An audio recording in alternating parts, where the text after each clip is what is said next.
Hello everyone, and welcome to my Bold and Beautiful Today channel. Taylor and Brooke unite after hearing Ridge has stage 4 cancer. Will Ridge keep his word to Brooke? Nick and Taylor say no. Brooke Logan was assured by Ridge Forrester that he would put things right. Nick Marone, Ridge's despised maternal brother, however, has no intention of letting that occur. He still wears the engagement ring he had in Naples, Italy, but was unable to put on Brooke's finger. He offers Brooke the engagement ring in the teaser scenes. Feuding's dialogue tries to support the planned marriage that she started, while parallel script pages show Taylor Hayes presenting Ridge the ring he gave her. Issues Nick Marone and Taylor Hayes face. Nick and Taylor are aware that they are both underdogs. Everyone has to deal with the possibility of coming in second in the eyes and hearts of those they care about. Without a question, Taylor's greatest love is Ridge. In recent months, she saw a chance to win him back and suggested getting married again. He agreed. After learning that Ridge had thrown Brooke off once more, Nick left for Los Angeles, California. He has captured Brooke's heart, and she enjoys having a strong opponent to confront Ridge. However, Taylor and Nick are aware that they are the ones being followed, not the ones being chased.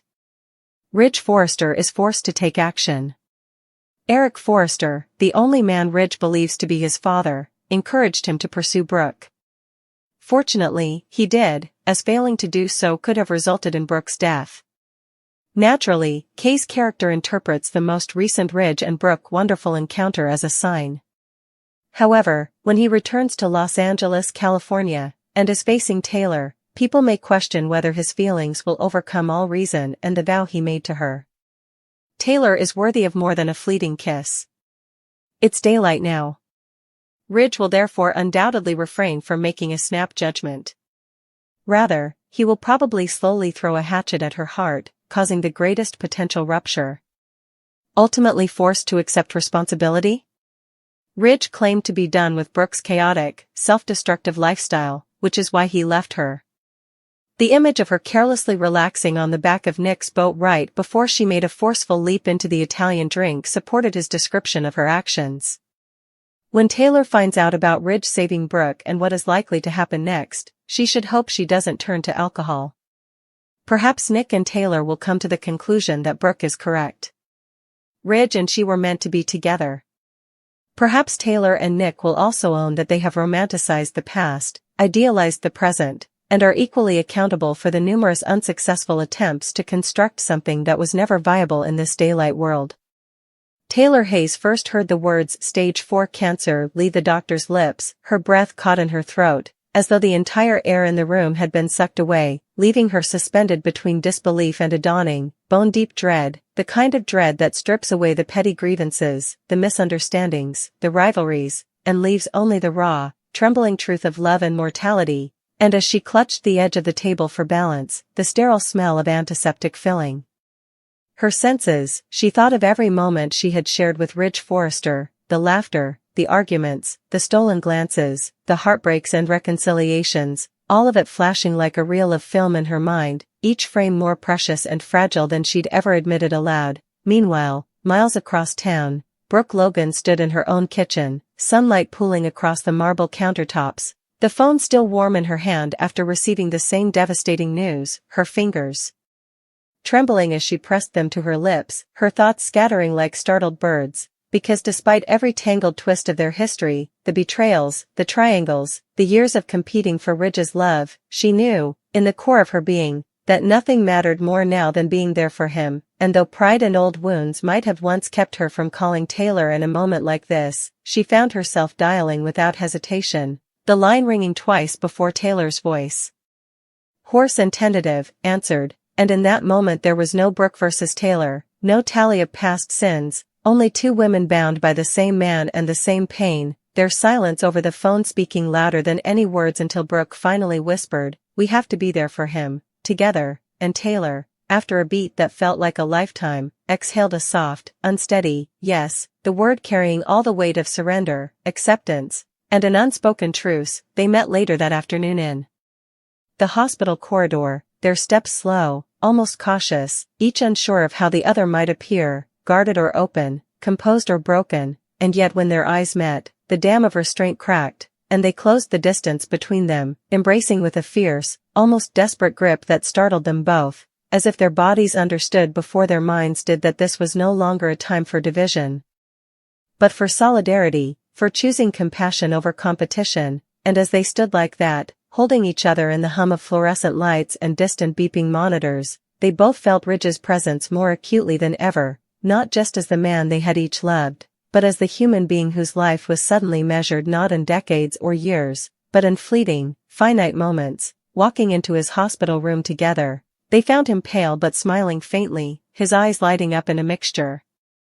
of surprise and relief at the sight of them side by side, their hands still loosely clasped as if neither wanted to let go, and though neither woman spoke the words aloud, the gesture said everything. "We are here, both of us, and you are not alone." Over the next hours, they settled into an unspoken rhythm, one adjusting his pillows while the other poured water, one telling him a light-hearted story from the past while the other brushed a stray lock of hair from his forehead, both of them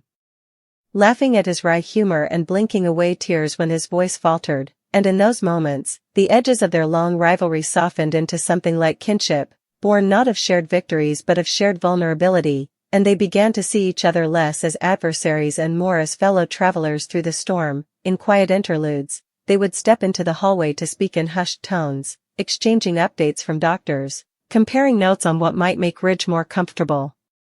even daring to confess their own fears in half-broken sentences, and each time, the other would nod with a depth of understanding no outsider could match. Nights grew longer, days blurred into one another, and still they showed up, sometimes together, sometimes separately, but always with the knowledge that the other had been there before or would be there after, and the staff began to notice how seamlessly they moved as a team, a pairing no one had imagined possible just months earlier. And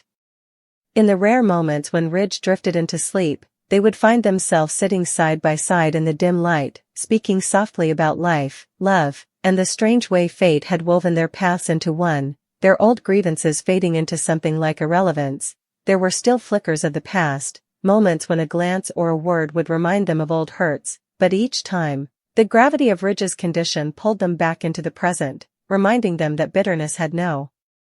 place in the small, sacred window they had been given. They began to share not just duties but laughter, trading gentle jabs about who had been more stubborn with Ridge over the years, teasing each other about their fashion choices, even discovering, to their mutual surprise, a shared fondness for the same terrible hospital coffee. And though it would have seemed unthinkable before, there were times they caught themselves smiling at each other with genuine affection. Ridge, for his part, seemed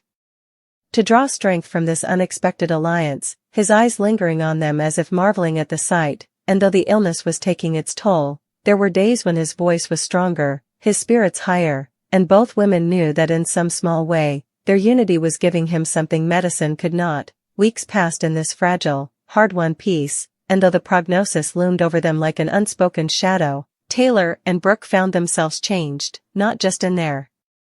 relationship to Ridge, but in their relationship to each other, recognizing that they were, in some ways, the only two people on earth who truly understood what it meant to love him the way they did, with all the contradictions and complications that entailed. And so, when the time came that Ridge needed them most, when the treatments had been exhausted and the doctors began to speak more of comfort than of cure, they did not retreat into their separate corners as they might have once done, but stood together at his side, their hands once more clasped, their eyes locked in mutual resolve, knowing that whatever came next, they would face it not as rivals, but as allies, perhaps even as friends, bound forever by the bittersweet truth that love, in the face of loss, has the power to heal wounds that once seemed unhealable, and that sometimes the most unexpected unions are the strongest of all.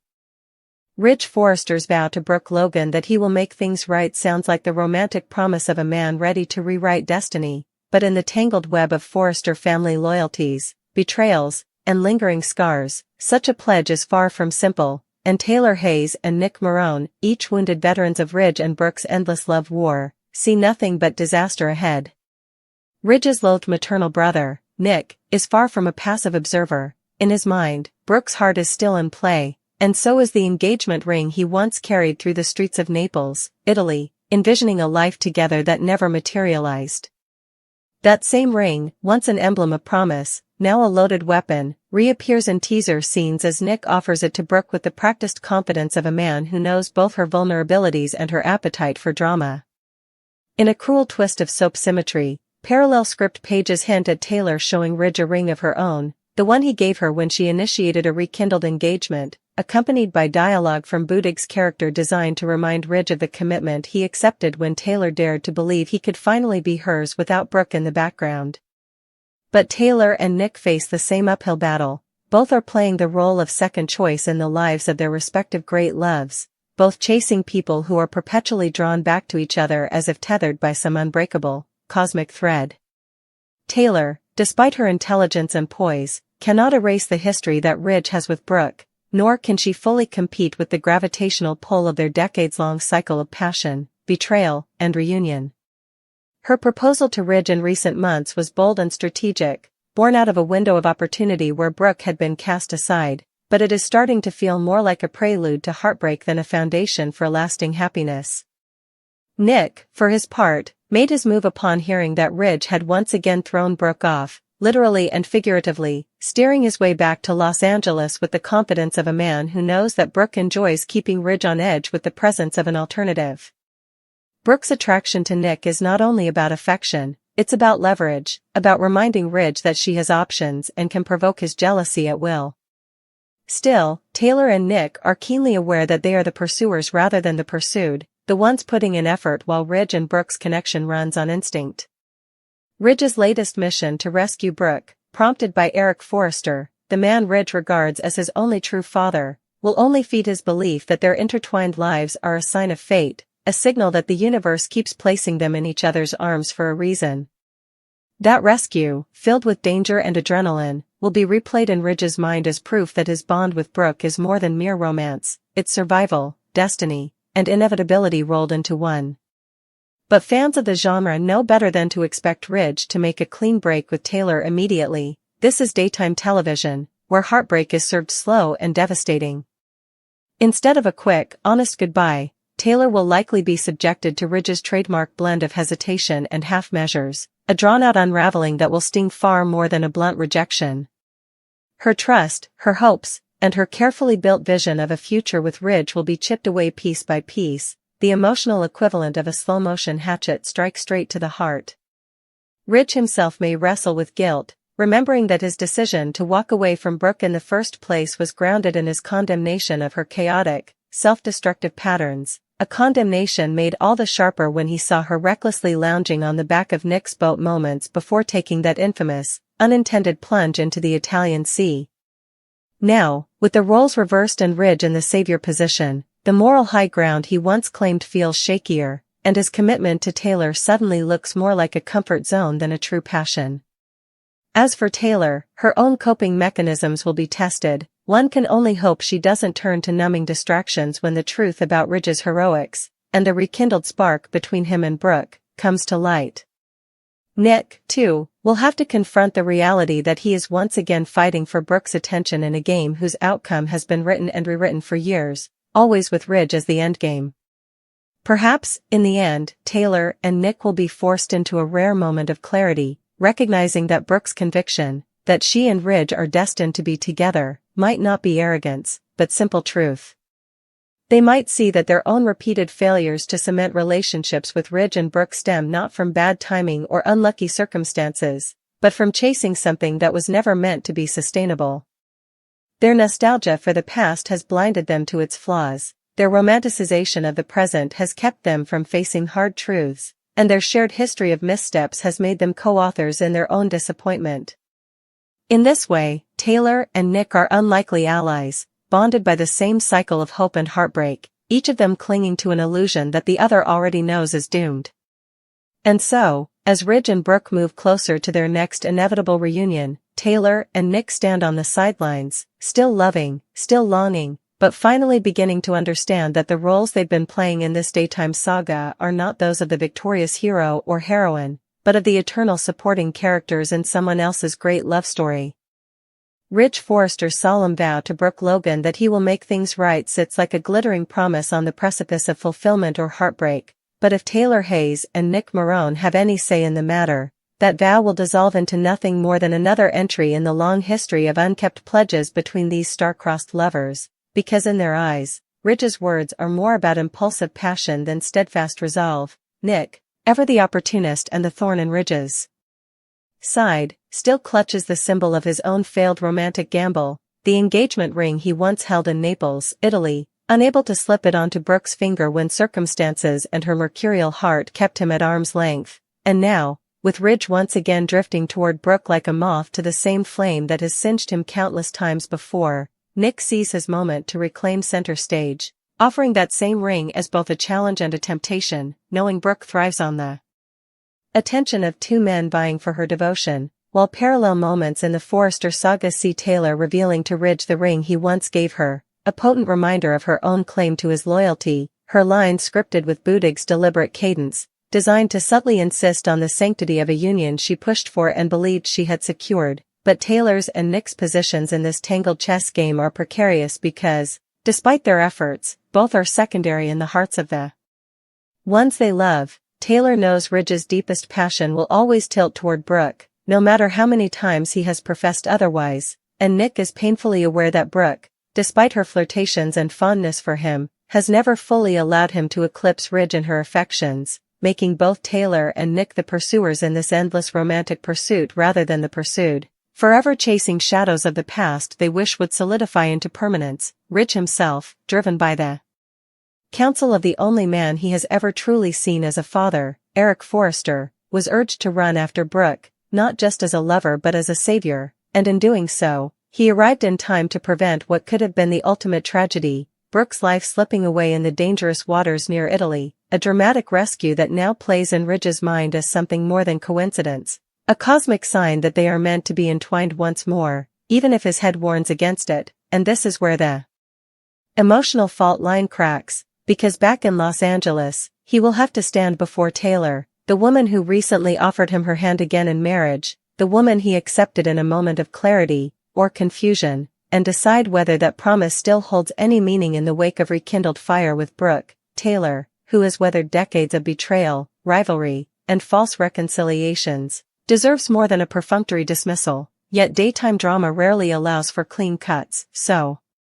Ridge's likely course is a slow, agonizing withdrawal from her, the kind that slices deeper with every half-truth, every deflection, every avoidance, until her heart is shattered not by one decisive blow but by the cumulative weight of being set aside once again. And while Ridge once justified leaving Brooke because of her reckless, self-destructive streak, a trait he claimed to have no patience for anymore, that very streak was on display yet again in Italy when she found herself on the back of Nick's boat, exuding that dangerous mix of allure and carelessness that has always both infuriated and captivated him, only for the scene to spiral into the chaos of her being tossed into the cold sea, a literal plunge into danger that Ridge could not, in the end, ignore, for saving Brooke has become almost second nature to him. The irony is sharp. Taylor may soon be the one seeking solace in the bottle if she learns not only of Ridge's heroic rescue but of the emotional undercurrents that rescue reignited. And as the dust settles, it may become painfully clear to both Taylor and Nick that Brooke's long-standing claim, that she and Ridge are simply destined, no matter the obstacles, might carry more truth than either of them has ever wanted to admit. Perhaps they will also be forced to confront the uncomfortable reality that their respective pursuits of Ridge and Brooke have been built as much on nostalgia and idealized memories as on genuine compatibility, and that their repeated failures to forge lasting bonds with these two are not solely due to external interference but to an inherent incompatibility, a mismatch of timing, temperament, and fate. In this light, both Taylor and Nick may have to reckon with the idea that they have not just been wronged lovers but active participants in a cycle of misplaced hope, romanticized longing, and willful blindness to the warning signs that history has been flashing in neon for years, a realization that could either free them to seek love elsewhere or trap them further in the same patterns that have defined so much of their adult lives, because in the world of Ridge, Brooke, Taylor, and Nick, love is never just about two people, it is about history, loyalty, pride, and the intoxicating pull of unfinished business, a force strong enough to make even the most reasoned promises buckle under its weight.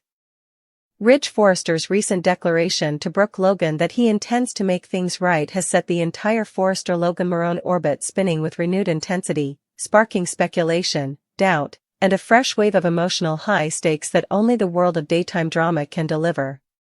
Ridge's words, meant to sound resolute and romantic, carry the weight of years of tangled history, broken promises, and a deep, often toxic magnetic pull between him and Brooke, an attraction that has survived countless betrayals, separations, and rival lovers. But while Ridge's vow might have sent a jolt of hope through Brooke's heart, it's been met with an equally strong wall of resistance from two very determined players, Taylor Hayes and Nick Marone. Taylor, Ridge's longtime love and mother to his children, and Nick, his much-loved maternal half-brother, have each been burned before by the Ridge-Brooke dynamic, and neither is inclined to stand idly by while history repeats itself. Nick in particular isn't hiding his intentions. The engagement ring he once carried through the romantic streets of Naples, Italy, meant for Brooke but never placed on her finger, remains in play, not as a relic of lost love but as a weapon of opportunity. Teaser scenes show him slipping back into Brooke's orbit, ring in hand, prepared to present her with the very commitment Ridge has failed to deliver, all while knowing the offer will hit Ridge like a challenge he cannot ignore.